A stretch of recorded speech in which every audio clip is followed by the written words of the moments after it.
Hi everybody, welcome to the Sentinel's high school football preview video. This is week 1 of the 2013 season.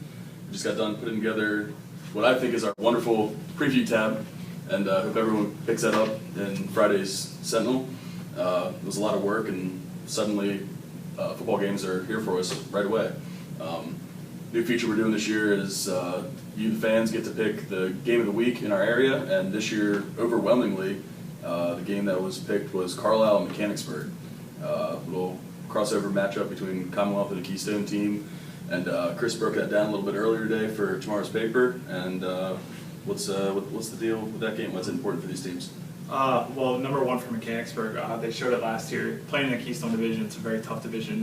Mechanicsburg is, I think, in my opinion, this year is going to be a playoff team. But in order to get the playoffs, obviously they're going to need to win some games. I don't think there's any gimmies in the Keystone.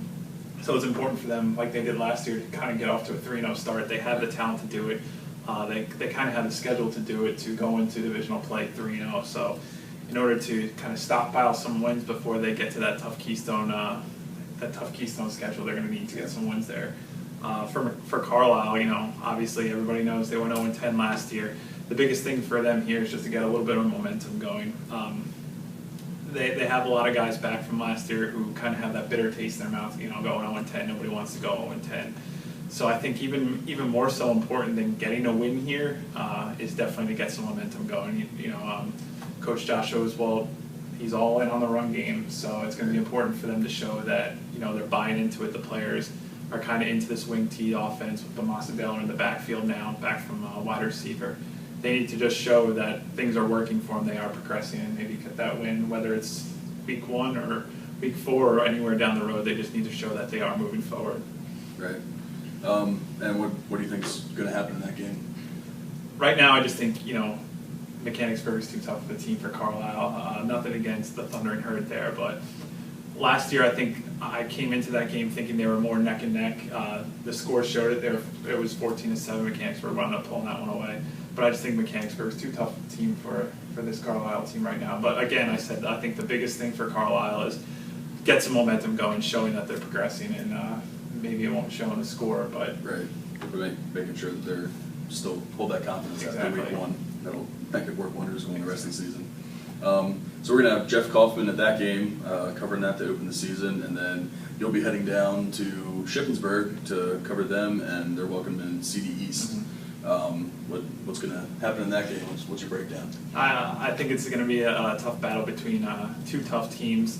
The record didn't maybe show it so much for CD East, but this is still Central Dauphin East. They have the talent there. They have Chase Edmonds at running back.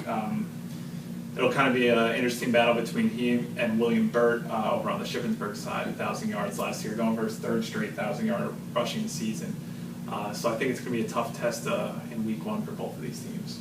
Right. Now William Burt's by himself in the backfield now this year after having two good running backs with him depart, so he's going to have all the weight on his shoulders. I think he's going to handle that. Yeah, I think he can handle it.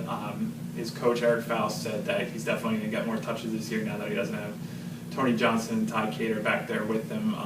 He's going to hope to open the field up a little bit more with the passing game and stuff like that. Right. But I think William Burt, I think he can handle the workload, and more touches is just going to be more yards, and he'll definitely help that Shippensburg offense out. Right. Now you talked about some of my games here. Your week 1 matchup, Trinity, DeLone Catholic. What do you think is going to go on there? Right. That could be an interesting one. It's probably a little bit hard to pick. Both small Catholic schools over and in District 3. DeLone's single A now. They were double A for a little bit. They kind of have a little bit of a built-in rivalry there. DeLone Catholic last year won the single A championship, made it the whole way to the PIAA quarterfinals where they lost. Trinity, we know, had that heartbreaking loss in the first round of Biglerville. And they both lost a lot. Both offensive lines were hit really hard. Trinity lost all 5 of their starters. I believe DeLone lost at least 4 of them. And they don't bring back that much, but these are teams that reload every single year. So it'll be an interesting test for both these teams. It's down at DeLone Catholic. It's definitely a tough place to play. Trinity knows that. That's something that their coach Bill Rainey told me in the first week of the preseason. He knows that it's going to be a test for them. I think it'll be interesting to see how Mike Bogusky runs the offense this year. He was still starting quarterback last year, but he had so many weapons around him. He could turn around, just hand it off to Adam Geiger if he wanted to. There's a lot of weapons. He still has one great weapon in Brandon Kuntz out there at wide receiver. But it's going to be his turn to run the show, and he's going to have to probably buy some time with the young offensive line and do some things that you would expect out of a senior quarterback. How do you think, you kind of touched on it there, but Geiger was a huge kind of safety valve in the backfield last year. You can just hand the ball and he'll make a yard out of nothing.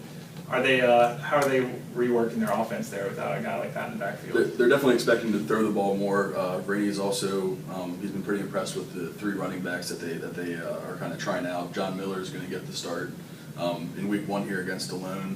And there's 2 other guys that he's been working on. He's happy with his offensive line so far. He knows they still need some progress, but I think it'll be a little bit more pass-happy offense than it was a year ago. All right. I guess that's all we're talking about today. Those are the only 3 games we're covering in week 1. And for everything else, make sure you stay tuned to Cumberlink.com and Saturday's Sentinel. Thanks.